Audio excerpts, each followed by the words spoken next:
Assalamualaikum warahmatullahi wabarakatuh. Perkenalkan, nama saya Wawan Rusman, praktisi pertanian terpadu dan tim konsultan Eco Farming. Pada kesempatan ini saya akan membagi tips bagaimana caranya pemupukan dengan teknologi biopori. Nah, ini ternyata teknologi biopori ini adalah efektif untuk pemupukan pada tanaman hortikultura berupa tanaman buah-buahan. Lebih spesifiknya adalah tanaman durian. Teknologi biopori ini sudah dikembangkan di berbagai industri tanaman hortikultura yang ada di Indonesia. Ternyata efektivitasnya kita mempermudah penyerapan nutrisi yang kita sediakan pada lubang-lubang yang kita buat nanti. Itu adalah salah satu teknologi terbaik di dalam produksi tanaman durian ini. Salah satunya yaitu untuk meningkatkan penyerapan air yang ada di permukaan tanah. Karena permasalahan tanaman durian itu tidak tahan genangan. Jadi bagaimana proses genangan itu bisa menyebabkan mematikan tanaman? Di situ dalam genangan air maka akan terjadi atau terinfeksi beberapa cendawan patogen yang bisa masuk ke dalam akar. Maka dengan teknologi biopori ini tanaman akan terhindar dari genangan air melalui teknologi biopori. Nah, kemudian yang kedua, dengan teknologi biopori kita menyiapkan ruang untuk proses composting, di mana composting itu adalah kita memasukkan bahan organik berupa kotoran ternak, serasa-serasa dari daun-daun yang ada di permukaan tanah. Nah, itu sebagai nutrisi untuk tanaman. Bagaimana strateginya sampai dia menjadi nutrisi untuk tanaman? Yang pertama, teknologi eco farming ini adalah pupuk organik superaktif yang di dalamnya terdapat kandungan bakteri-bakteri dekomposer pengurai untuk mendegradasi seluruh bahan organik ini dirubah untuk menjadi nutrisi untuk kebutuhan tanaman. Maka kebutuhan nitrogen, fosfor, kalium kita suplai dari beberapa bahan organik yang ada di sekitar tanaman. Nah, yang kemudian yang ketiga, dengan adanya pemupukan teknologi biopori, kita mempersiapkan atau memberikan ruang untuk tanaman supaya adanya sirkulasi oksigen yang masuk ke dalam perakaran. Karena perlu diingat, ciri tanaman yang baik atau ciri tanah yang subur adalah di dalamnya itu banyak pori-pori. Nah, di situ terdapat sirkulasi udara. Untuk teknologi biopori ini, kita perlu mempersiapkan alat dan bahan. Pertama, di sini ada peralatan. Yang pertama adalah bor biopori. Bor biopori ini adalah standar nasional yang sudah dipakai di berbagai dinas pertamanan di seluruh kabupaten kota di Indonesia. Dengan ciri-cirinya mempunyai tiang yang tingginya 1 meter, kemudian handle pegangan ini 40 cm, kemudian diameter untuk lubang ini sekitar 10 cm. Nah, ini cukup untuk mensuplai bahan organik yang kita sediakan di dalam tanah. Kemudian alat yang lainnya kita sediakan di sini ada ember. Ember fungsinya yaitu untuk volume aplikasi dari penambahan biang untuk diaplikasikan ke setiap lubang tanam biopori. Kemudian di situ ada gayung, tujuannya untuk alat untuk mengocor larutan yang terdapat biang eco farming tadi untuk dimasukkan ke dalam lubang tanam. Nah, kemudian bahan yang utama adalah tetap gunakan selalu eco farming. Eco farming ini adalah pupuk organik superaktif, yaitu solusi pertanian sehat dan ramah lingkungan. Di dalamnya mengandung 13 unsur hara yang dilengkapi untuk kebutuhan tanaman dan bakteri serta cendawan superaktif yang siap membantu memproses degradasi atau dekomposisi berupa bahan organik untuk kesuburan tanaman. Kemudian bahan yang lainnya ini adalah air kelapa yang sudah dimix dengan tetes tebu atau perasan batang tebu. Nah, ini salah satu pelarut dari eco farming itu sendiri. Kenapa dipilih air kelapa muda dan perasan air tebu? Karena dalam air kelapa itu mengandung yang namanya hormon pertumbuhan yang disebut sitokinin dan auksin. Jadi di dalam kandungan air kelapa itu mengandung hormon untuk memacu pertumbuhan bunga. Kemudian di dalamnya mengandung mineral-mineral yang dibutuhkan oleh tanaman. Kemudian di sini ada perasan air tebu yang sudah dimix dengan air kelapa tadi. Nah, masing-masing dia punya kegunaannya, utilitas untuk memacu perkembangbiakan bakteri yang ada pada ekofarming. Air kelapa bertujuan untuk mensuplai beberapa hormon yang berupa sitokin dan auksin untuk memacu pertumbuhan bunga. Kemudian di sini ada perasan air tebu.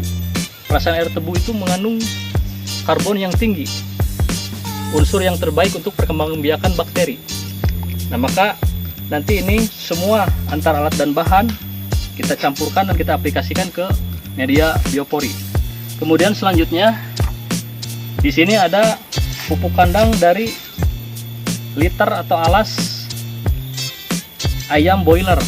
Nah, ini kandungan nitrogennya cukup tinggi yang akan kita suplai ke dalam biopori nanti. Kemudian bakteri ekofarming nanti yang akan mendegradasi, mendekomposisi, mengurai supaya menjadi nutrisi yang terbaik untuk tanaman. Jadi posisinya seperti ini. Kita pegang handle kiri dan handle kanan. Kemudian kita tekan. Bisa diperlihatkan di bawah. Kita tekan dengan menggunakan tenaga, badan nggak usah ikut muter.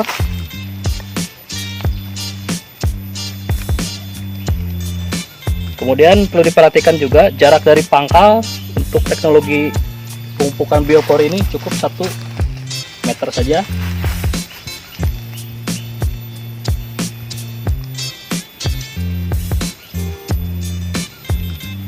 Kemudian angkat, bisa dilihat lubangnya.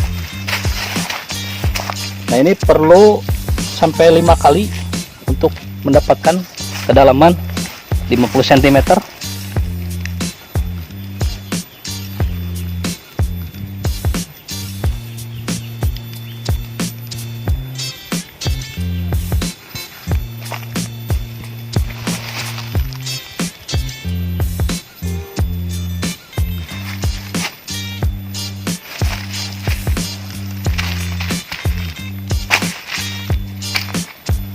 Dalam pengaplikasian lubang biopori ini, kita di dalam satu pokok pohon durian itu cukup 4 titik saja dengan radius 1 meteran.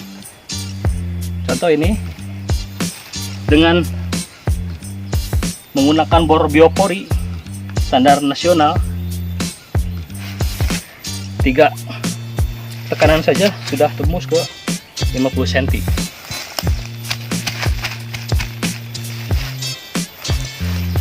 Bisa diperlihatkan.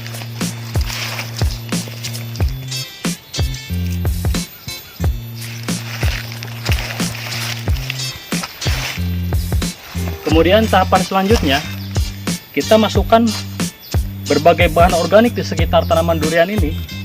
Contohnya seperti ini.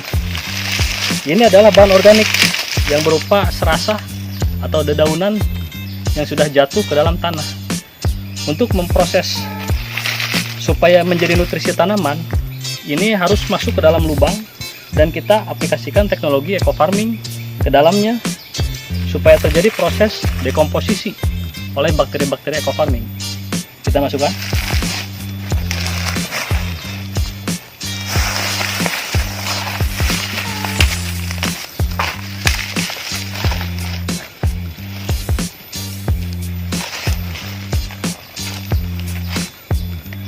Kemudian tadi biang yang sudah dilarutkan dalam 10 liter air dan ditambahkan 1 kilo pupuk ayam boiler.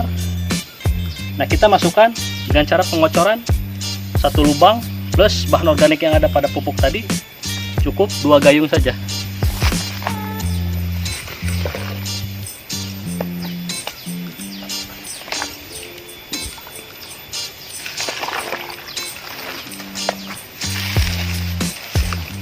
Nah, kemudian tambahkan lagi berupa serasah bahan organik yang ada di sekeliling untuk memaksimalkan proses composting yang ada pada lubang biopori ini.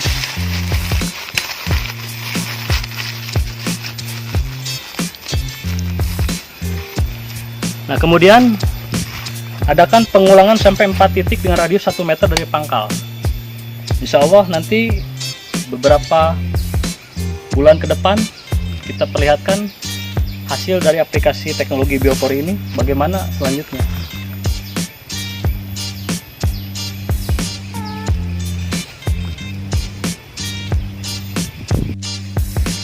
Sebagai penutup, jadi teknologi pemupukan dengan sistem biopori ini adalah salah satu contoh tanaman keras berupa tanaman hortikultura, tanaman durian. Nah, ini nanti bisa dikonversi atau diaplikasikan ke jenis tanaman lainnya.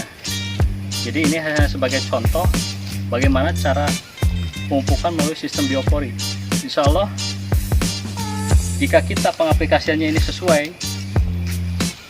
kemudian penyediaan bahan organiknya berupa pupuk kandangnya cukup ideal tersedia di lubang biopori tadi, insya Allah ini beberapa hari ke depan sudah terjadi proses composting dan bisa dimanfaatkan oleh seluruh tanaman.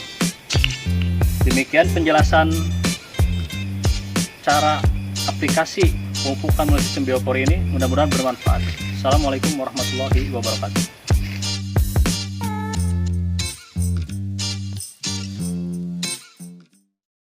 Terima kasih sudah menonton video YouTube saya, Haji Mak Munir Channel. Jangan lupa like, comment, share, and subscribe ya. Dan aktifkan juga lonceng notifikasinya supaya tidak ketinggalan video selanjutnya, agar video ini terus berkembang dan bermanfaat.